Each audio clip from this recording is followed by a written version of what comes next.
ልባም ሴት ማለት ረጅም ሴት ማለት አይደለም። ልባም ሴት ማለት አፍንጫዋ ቀጥ ያለ ማለት አይደለም። ልባም ሴት ማለት ጸጉር የምትነሰንስ ማለት አይደለም። ልባም ሴት ማለት በየሶሻል ሚዲያ እየመጣች ፍለርት የምታረግ ማለት አይደለም። እንዳትሳሳቱ። ልባም ሴት ማለት ታማኝ ማለት ነው፣ ቆራጥ ማለት ነው፣ ጎበዝ ማለት ነው፣ ሃርድ ወርከር ማለት ነው፣ የባሏ ልብ የሚተማመንባት ማለት ነው፣ ስጉር የሆነ ሂድን አጀንዳ የሌላት ማለት ነው፣ ቤቷ ላይ በንጽህና የምትኖር ማለት ነው። ልባም ሴት ማለት እንደዚህ ነው። አንደኛው መለያዋ ይሄ ነው።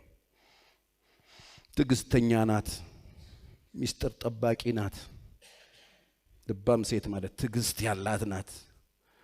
በሆነ ባልሆነ ብው እያለች ቤት የምታፈነዳ ማለት አይደለም። በቀይ እንቁ የሚበልጥ ዋጋ እንዲኖራችሁ ሴቶች በጣም ውድ እንድትሆኑ የሚያደርጋችሁ ውድ መልበስ አይደለም፣ ውድ ቦታ መመገብ አይደለም፣ ውድ ልብስ መልበስ፣ ውድ የሆነ ነገር መታጠቅ ውድ አያደርጋችሁ።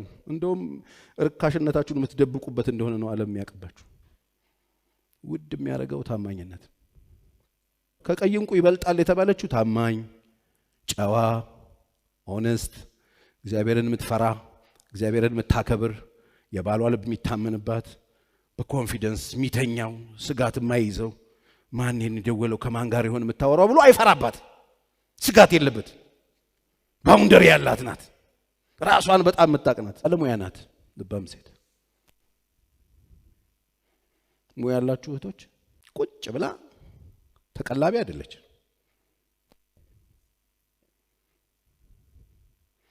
በጣም ውብ ነኝ፣ በጣም ቆንጆ ነኝ ብላ ጥፍር ሰክታ ቁጭ ብላ ባለም ይቀልባት አይደለች። ቁጭ ብላ የወንድ እጅ የምትጠብቅ አይደለች። ሃይሚ ብሩኬ ማነው እንደኔ ለዚህ ፎቶ ቃል ያጣላት? ለትላንትናውና ለዛሬው። በነገራችን ላይ አንድ አይነት አይመስለኝም። እንትኑ ነጠላ ማነው ቀሚሱ የተለያየ፣ ምናልባት ፍሊተር ካልሆነ ጥለቱን የቀየረው ነጠላው የተለያየ ነው። ያገኘሁት ኢንስታግራም ላይ ነው። ካሁን በፊት እኔ እንጃ ምናልባት ረስቸው ሊሆን ይችላል፣ ለብሰውት ሊሆን ይችላል ይሄን ቀሚስ። ብቻ ግን ኢንስታግራም ስገባ በጣም ብዙ ልጆች እየተቀባበሉት ነው። በጣም እነ ቤኪ እንዲሁም ደግሞ ሃይሚና ብሩኬ ሪፖስት እያደረጉት ነበር እና እነሱ መልሰው ስቶሪ እያደረጉት ነበር ሃይሚና ብሩኬ። እና እግዚአብሔርን ቃል ነው ያጣሁለት። ወይኔ ሃይሚዬ፣ እኔ ግን ይች ልጅ ማለት ነው ምን ብትለብስ ነው የሚያስጠላባት? ምን ብትለብስ ይሆን የሚያስጠላባት? በቃ ለነገሩ ልብስ ከመስቀያው ነው፣ ልብስ ከመስቀያው ነው። ሰላም ሰላም፣ እንዴት ናችሁልኝ? ውድና የተከበራችሁ የኔ ቤተሰቦች በያላችሁበት ዓለም ዳርቻ ሰላማችሁ ብዝዝት ተረፍርፍ ይበልልኝ። እውነት ለመናገር ዛሬ ክፍት ብሎኛል፣ በጣም ደብሮኛል ምናምን ነገር ታውቃላችሁ። አንዳንድ ጊዜ ማለት ነው ከስደት ገብታችሁ በቃ ማለት ኑራለሁ ያላላችሁትን ኑሩ ስትኖሩ፣ ሆናለህ ያላላችሁትን ስትሆኑ፣ አላቅም እህቶቼ፣ እንዳጠቃላይ የሆነ ምክር ልምከራችሁ። ከስደት ወደ ሀገራችሁ ስትገቡ ያው በብዛት እኔ ቻናል ላይ የሚፖሰተው ነገር የሚያዩት የማዳም ቅመሞች ናቸው ብዬ ነው። ለምን ሃይሚና ብሩኬን በጣም ብዙ ሰው የሚደግፋቸው ከማዳም ቅመሞች ነው በብዛት። እና ይህን ቪዲዮ ደግሞ የምታዩትም እናንተ ናችሁ ብዬ ስለማስብ ነው። እና እንዳጠቃላይ እህቶቼ ከአረብ ሀገር ወደ ሀገር ቤት ስትገቡ ብልጥ ሁኑ፣ በፈጠራችሁ እንደኔ እንዳትጎዱ ብልጥ ሁኑ፣ ማንንም እንዳታምኑ። ያ ስላችሁ ሌላ ወይ በፍቅር ወይ በምናምን አይደለም። ገንዘባችሁን ያዙ። በገዛ ገንዘባችሁ ዘመድ እንዳታጡ፣ ቤተሰብ እንዳታጡ፣ እህት ወንድም እንዳታጡ። በቃ ማለት በቃ ጥንቃቄ ይኖራችሁ። የያዛችኋትን ነገር በጉያችሁ ያዙ። ለማንም አሳልፋችሁ አትስጡ። ይሄ ከሌ እንትኔ ነው፣ ከሌ አጎቴ፣ ከሌ ዘመዴ፣ ከሌ አክስቴ፣ እህቴ፣ ወንድሜ ይዙልኛል፣ ይጠብቁልኛል ብላችሁ ተማምናችሁ እንዳትመጡ። አደራ አደራ፣ ትጎዳላችሁ። የእውነቴን ነው የምላችሁ። ብሩ አይደለም የሚጎዳችሁ፣ ስነ ልቦናችሁ የሚደርስባችሁ ነገር በገዛ ብራችሁ የምትገለመጡት። ኤጭ መጣች እንግዲህ፣ ኤጭ ደወለች እንግዲህ፣ ሄደች እንግዲህ። ስነ ልቦናዊ ጉዳት ነው የሚደርስባችሁ። ገንዘቡ ምናልባት ሊጎዳችሁ ይችላል፣ ግን ደግሞ ከገንዘቡ በላይ የስነ ልቦና ጉዳት ትጎዳላችሁ፣ ዘመድ ታጣላችሁ፣ ቤተሰብ ታጣላችሁና እባካችሁ ብልጥ ሁኑ እስኪ እህቶቼ። እኛ መቼም ለሰው እንጂ ለራሳችን አንሆንም።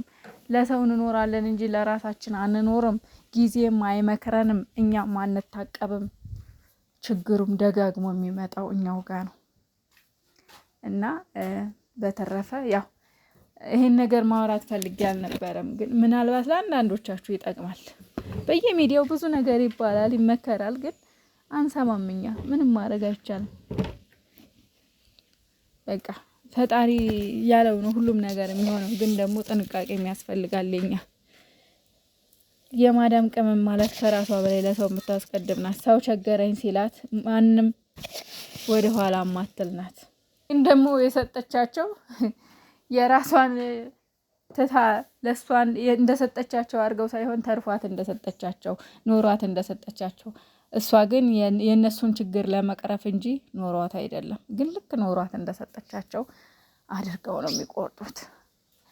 እግዚአብሔር ነው የምላችሁ። እኔ እንጃ። እኔ ግን ይህን ነገር በሰፊው ለሌላ ጊዜ እመጣበታለሁ። ግን አሁን ላይ ርዕሴ ሌላ ነበር፣ ግን ስሜታዊ ሆኜ ወደዚህ ስሜት ገባው። በጣም እውነት ደብሮኝ ከፍቶኝ ስለነበር ነውና ታውቃላችሁ። በቃ ምን የሚረዳችሁ ሰው ስታጡ በቃ በጣም ነው ሆድም የሚቢሰው እውነት። በተለይ እኔ እንጃ ፈጣሪ እንደው አላቅም ምን እንደምላችሁ ሁሉ ማለት ነው። ለምን መግለጽ ራሱ ማልችለው ነገር ስለሆነ አንዳንዴ ወጣችሁ ሚዲያ ላይ የማይወሩ ነገሮች አሉ።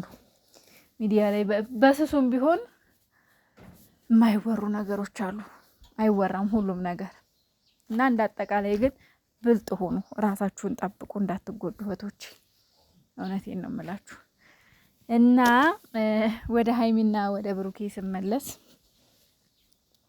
ይሄንን ፎቶ ምናልባት ፍሊተር ጥለቱ አይኑ አይደለም በእንትንም አይገናኝም፣ ሲጀመር በዲዛይንም አይገናኝም፣ ሌላ ነው። እና በጣም የሚወዷቸው ቤተሰቦች አድናቂዎች ስላሏቸው ይሄ ስጦታ ይመስለኛል የትላንትናው አበሻ ቀሚስ ሀብ ከተመልካች የተላከ ነው ብሎ የሰጣቸው ስጦታ አለ፣ እሱ ይመስለኛል። እና የሆነ በቃ ጨረቃ ምስል በተለይ ሀይሚ ላይ አበሻ ቀሚስ ወይኔ እንዴት እንደሚሄድባት በቃ እንዴት እንደምታደርገው ራሱ አላውቅም። በጣም ነው የሚሄድባት፣ በጣም ነው የሚያምርባት። እና ቃል ያጣሁለት ፎቶ የትላንትናው ፎቶ እና ይሄ አሁን ኢንስታግራም ላይ ያገኘሁት ፎቶ እጅግ በጣም ሀይሚዬ ምንም ብትለብስ ያምርባታል። ግን ደግሞ እኔ ትላንትናውና ይሄ ፎቶ በጣም ተለይቶብኛል። በጣም እነ ቤኪ ሁሉ ሼር እያደረጉት ነበረ